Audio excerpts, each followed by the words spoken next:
Kapulisan pumunta ng Australian Embassy. Ama ng kambal inimbestigahan na. At Kalingap Rab aminado. Isang mapagpalang araw sa inyong lahat mga Kalingap, sanay hindi niyo po makalimutan na mag-like sa video na ito. At paunawa tapusin muna ang kabuuhan ng video na ito mga Kalingap at para malaman ang nilalaman nito. At maraming salamat po mga Kalingap sa pagpatuloy na pagsuporta lalo na kay Kuya Val Santos Matubang at Kalingap Rab, salamat po. Mga kapulisan tumutulong na rin sa pag-imbestiga sa ama ng kambal. At Kalingap Rab aminado, pero bago yun mga Kalingap ay pag-usapan muna natin mga Kalingap ang patungkol sa magkakapatid na kambal na Australiano mga Kalingap. Naging palaisipan sa lahat kung papaano nakikilala mga Kalingap ang ama ng kambal mga Kalingap. Dahil makakatulong rin ito kung kakailanganan na imbestigahan ng mga kapulisan ang kaso sa kambal na Australiano.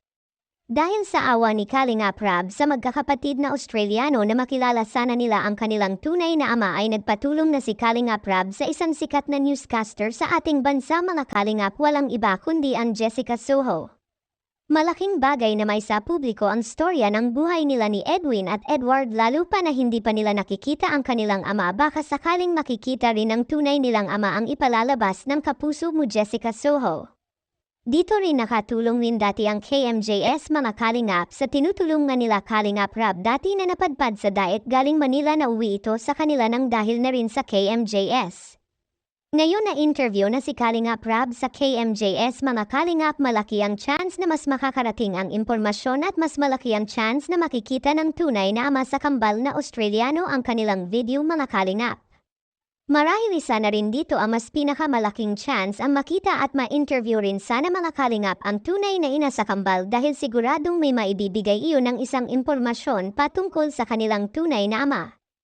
At bagay na hindi malabong mangyayari dahil may nakaschedule na si Kalingap Rab patungkol dito na puntahan ni Kalingap Rab ang Davao de Oro, at para mas makikilala pa niya ang tunay na ina nila at lalo na ang patungkol sa kaso ng kambal mga Kalingap. Maraming nakakakita sa storya ng buhay ng kambal, maaring ikinagulat ito sa lahat mga Kalingap na may mga artistahing kambal na sa kabundukan pa pati ito nasasanay maghanap buhay.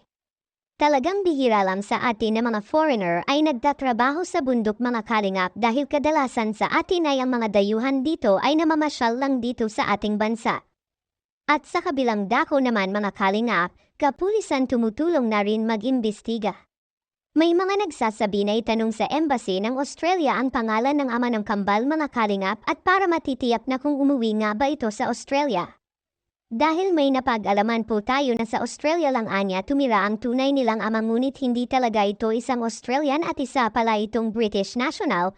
May punto rin naman ito mga Kalingap, dahil kung imbestigahan rin doon sa embassy maaring matutukoy rin ang pagkakilanlan ng ama nila, dahil may mga record ito doon sa paglabas-pasok sa ating bansa. At sa kabilang dako naman mga Kalingap, Kalingap Rab aminado. Makikita po natin sa video.